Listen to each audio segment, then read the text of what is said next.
This was almost something. We need to wrap up the Key to Time season for the Fourth Doctor and Romana.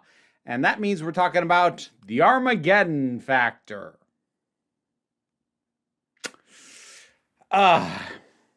Here's the thing.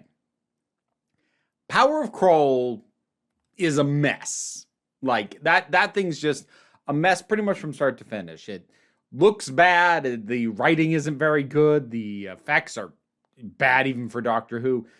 This one ultimately is not very good.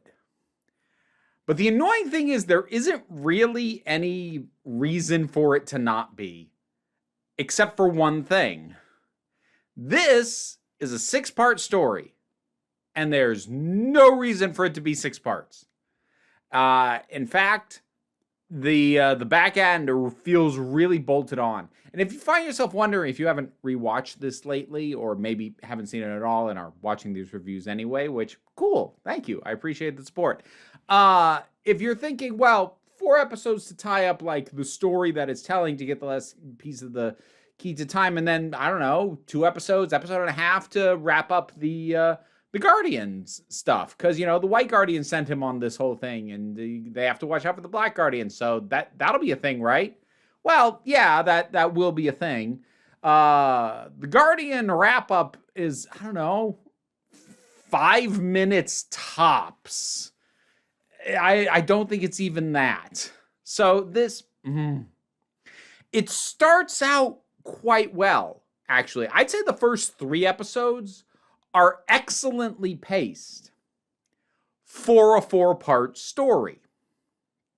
So the first 3 episodes set us up on Arios, this planet that is at war with its neighbor, Zeos.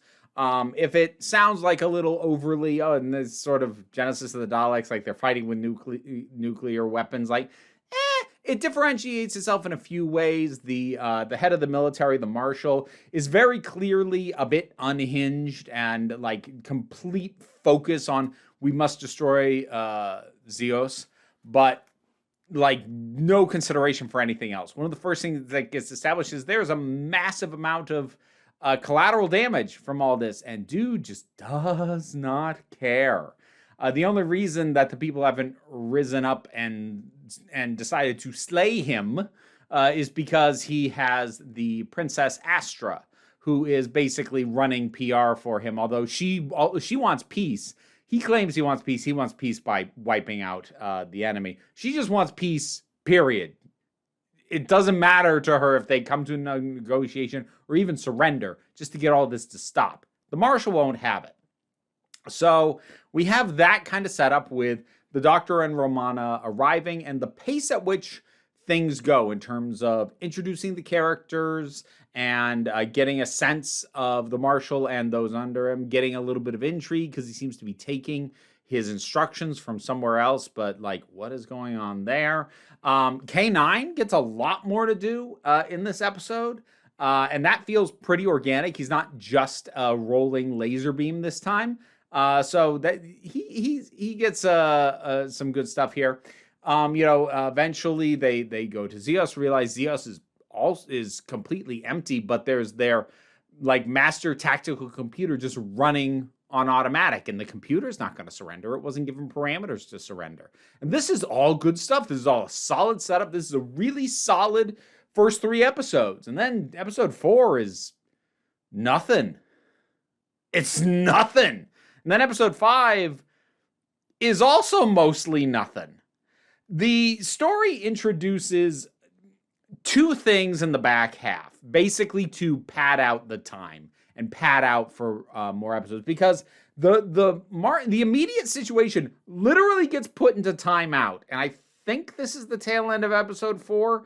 And this is something that easily could have been done at the end of episode 3, but they don't have it set off until partway into episode 4. But like, basically, the war gets paused. The Marshal, who's about to attack Zeos, and the computer on Zeos, which is about to self-destruct and cause all this other damage, they get put into a time loop. Now, it's a time loop that is degrading, which that that whole thing feels like a Douglas Adams kind of touch.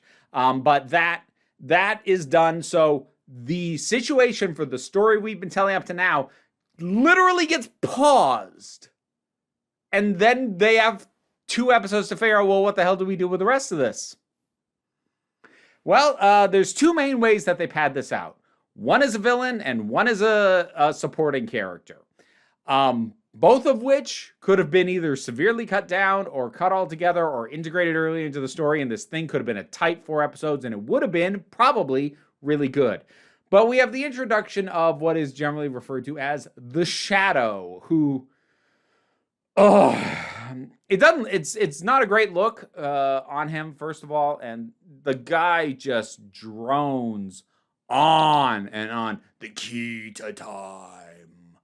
The doctor will give me the pieces of the key to time. Like, just on and on. It just drags his lines out. It's like he was told, you see this sentence? Oh yeah, I could have that said in 4 seconds. No. Make it last for 12. That's really what his performance feels like. It's not good, and he's saying the same stuff over and over and over again. It's monotonous, it's repetitive, it's redundant, it's repetitive, it's monotonous, and mostly it's repetitive. So it just he's super annoying. He doesn't work as a villain at all. They gave him a sort of like a warlock look, and it's like, okay, what do we do? Like, he's a servant of the Black Guardian. What the hell else was he going to be with this look? But just, he's awful. But then on the brighter side, we have Drax. Drax I actually like a lot. Here's the funny thing. I'd seen this episode before, but it's been a long time, and I remembered almost nothing about it. Here's the funny thing. Drax is a character that I do remember. I forgot this was where he came from, though. So Drax's deal is basically, he's from Gallifrey. He's basically a Time Lord dropout. Like, he didn't finish, like, he was studying to be a Time Lord alongside the Doctor, who he refers to as Sigma Theta or Theta Sigma. I forget which order he says those in. There's conflicting reports of whether or not that was intended to be like the reveal of the Doctor's name or not. It's been considered since then to just have been like a school nickname or something like that. But in any case, he went to school to learn to be a Time Lord with the Doctor, but he washed out, and now he just kind of bounces around from place to place using the technical know-how that he did learn how to do just to keep moving on. Go to a place, fix stuff, get paid, go someplace else. And just this idea of like a Time Lord washout. I like him, and I find him charming. I actually found it kind of cute that they take a second to explain his accent. Because it's sort of I don't think rural is the right word. It's a non-posh English accent, and the Doctor's like, your accent, and he's like, oh yeah, Brixton. Because apparently, like, he got stuck there for a while, and he had to adopt the accent to blend in. So that. And then he's just kept it since then. I don't know. Like, it's completely unnecessary to account for this guy's accent. You could have just had him talking, but I don't know. It's kind of cute that they do it. I like Drax. I think he's fun. I think that his banter with the Doctor is enjoyable. I like him. I like Drax. Actually, overall, I will say another thing this has certainly over something like Power of Kroll, aside from being something that would have worked 2 episodes shorter than it is, I also think that there's a heck of a lot more opportunity for good, solid dialogue and enjoyable supporting characters. Not all of them work. There's the Shadow, which I mentioned. There's also a Surgeon General, I think they call him, something like that, who's Merrick. He's boring as hell. Because, like, his only personality trait is, where's Astra? I have to find Astra. Where's Princess Astra? I'm in love with Astra. Like, dude, get a second thing. I'll tell you who I liked a lot, though. Like, the Marshal's pretty solid. I mentioned him already. You know who I like a lot? The Marshal's second in command, a guy named Shap. Shap is great. So the first thing is, he seems to be aware that the Marshal is, I guess, generously not great at his job because he hasn't won the war, and like maybe this should all stop. Like there's at least one point where the marshal, like, I can't remember if he gives an order or like declares his intentions, and Shap looking away from him, but where the camera can see Shap just kind of there's a little eye roll. It's like, oh, that's great. And then later on, just Shap gets to interact with the doctor separate from the marshal. He's great. He's great. I like him a lot as a character. He is intelligent. He definitely is able to put two and two together, and he's can keep his head in a crisis. He's got a cool head. But I don't know. He's just a good addition. He feels a heck of a lot more fleshed out than you'd expect a military second in command character to be. I like Shap. I like him a lot. So like there's definitely a lot of components here that are quite good. And what's weird is it's not even a case of the whole thing is overstretched over 6 episodes. Like I said, those first 3 are really solid. If you like just introduce a couple of things earlier and condense down episodes 5 and 6 and cram it into episode 4, this could have been great even. But it's not. It just starts spinning its wheels and absolutely runs out of steam. I guess I'll mention Lala Ward plays Princess Astra. She will take over the role of Romana in the following season. And this is a performance that's very different from how she plays Romana. So the twist, quote unquote, is another thing that I think is hindered by the fact that this is 6 episodes long. Now, granted, I came in already knowing this twist. Maybe I could have gone a little while and not realized it, except like I don't think it's hidden very well. The fact that the piece of the key to time is Astra, the person. So that is hinted at a lot, and I think they could have gotten away with it if it was over 4 episodes, but it's over 6 episodes. And for how long it takes the Doctor and Romana to figure it out, like, again, granted, I already knew, but even with that, like, as a writer, I do tend to look at things like, okay, yes, I already know this twist, but does it make sense to pace it out this way? If you realize it a little bit earlier, is it going to feel painful that it's not known yet, or is it going to work? And sometimes it can still work. Here, it's like, especially because there were a few moments where it seemed like both the Doctor and Romana were figuring out, they were like starting to go, oh, and then like an episode later, or 2 episodes later for that matter, they're completely blindsided by the fact that this happened. I'm like, what? So that twist isn't a bad idea. It does, however, result in a couple of very contrived things. The first is some of the hints about, because she is the 6th piece of the key to time, and she is the 6th princess of the 6th dynasty, and all these hints of 6. Here's a question for you. I don't think it got established that the pieces of the key to time had to be acquired in a specific order, and if that's not the case, none of this 6 stuff would matter as foreshadowing if they came here earlier. That's just that's the kind of thing that can bug me. Ooh, all these things they point to this, like, yeah, but they shouldn't though, because like sheer coincidence should have made that incredibly unlikely to work. But then the other thing that's pretty contrived about it is the one who sort of reveals and converts Astra into the piece of the key to time is the Shadow, the villain, because he kind of has to, because the Doctor can't do it, because that's a like, they try and soften it because like she gets all, this is my destiny, and like all accepting of it, but like it would be actually pretty messed up for the Doctor to effectively trap her in a form where she has no agency or possibly even no more sentience.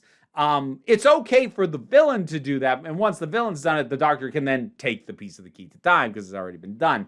But it's one of those things that's very contrived. You feel the hand of the author is like, okay, your decision to make it a person who is not the villain, so a person that the Doctor would want to defend, requires that the villain be the one to do this, because otherwise the Doctor wouldn't. He just wouldn't. Not this Doctor at any rate. There might be some versions of the Doctor that might. This one wouldn't.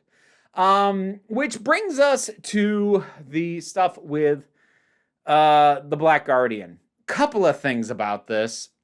The first is I could have sworn that it was actually played as a twist, that the White Guardian coming to collect the finished key to time is the Black Guardian. I could have sworn that was played as a twist, and I could have sworn that the Doctor, like, figuring out is like, ooh, that's clever. Except that, I mean, like, I suppose it's still clever for him as a character, but it doesn't read as clever because the show shows you this. It shows you the Black Guardian. It shows him taking the form of the White Guardian before his interaction with the Dr. Romana even starts. You had like a twist that was supposed to be the twist that most of the story hinged on, like this season's story was hinging on and building to. And you didn't even bother to play it as a twist. What? I don't know what they were thinking with that. And I do have a logistical question, because I'm pretty sure, at the very least for casting wise, this is not the same actor who played the White Guardian at the very beginning. So even when he's masquerading as the White Guardian, different guy. This is the actor who will play the Black Guardian again later on in the show. But the White Guardian we originally saw, by all indication, was the real White Guardian. And he said he needed the key to time to, like, fix a bunch of stuff, and that if the Doctor didn't help him, nothing would happen. Nothing for all time is what would happen. And so the Doctor realizes that the Guardian that's in front of him is, in fact, the Black Guardian pretending to be the White Guardian, and he disperses the key to time. So are we all just screwed now? Because you didn't get it to the White Guardian, so whatever he needed it for can't happen. I mean, this wouldn't be a problem, except that, so far as I'm aware, that never gets addressed at any point. It definitely doesn't get addressed here. I don't think I noticed it the first time I watched this season, because I think I had assumed at the time that this performer was the same one who played the White Guardian originally. It's like, oh, so like the Black Guardian had tricked him at the very beginning to get the pieces of the key to time. Except that doesn't make sense either. So it couldn't have been that, or rather, if it ever was going to be that, if someone tells me, no, it is meant to be that, that still doesn't make sense. Because then in that case, why the heck did he have the Shadow trying to get and assemble the pieces of key to time? Just let the Doctor get the pieces for you. Why are you subcontracting to a second guy that jams up the works and makes it harder for the guy who you were expecting just to hand it all over to you anyways? So either way, something doesn't make sense and or is dropped. So yeah, the Guardian story is wrapped up so quickly. And the rest of the story does not need 6 parts. This could have been real good as 4. But it's just, But, like, there's still good stuff here. First 3 episodes are solid.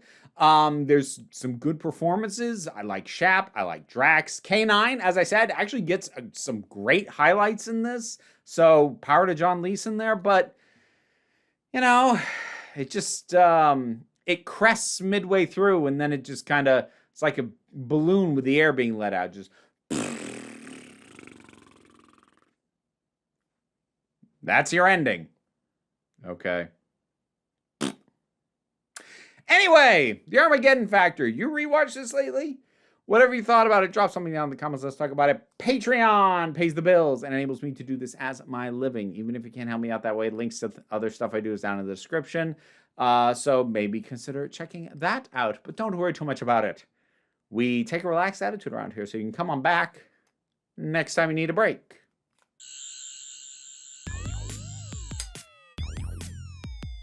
And now to thank my highest supporting patrons: Robin Moore, Zubin Lutfula, Goddess Elida, Oliver B., Melissa Pedersen, Tarak, the thing that goes doink in the anime, Jean Foray, Ulrich Bogdan, Loki Eris, Linda Walters, Jen, Auntie Kate 808, Becky Sparks, Renabulax the Poodle, Tracy Scrabbit, Angry Casperol, Dave Hall, Quite Bearish, Rosalind Bennett, Toku Bluhuvian, Palba Rabajoggle, and Mariji.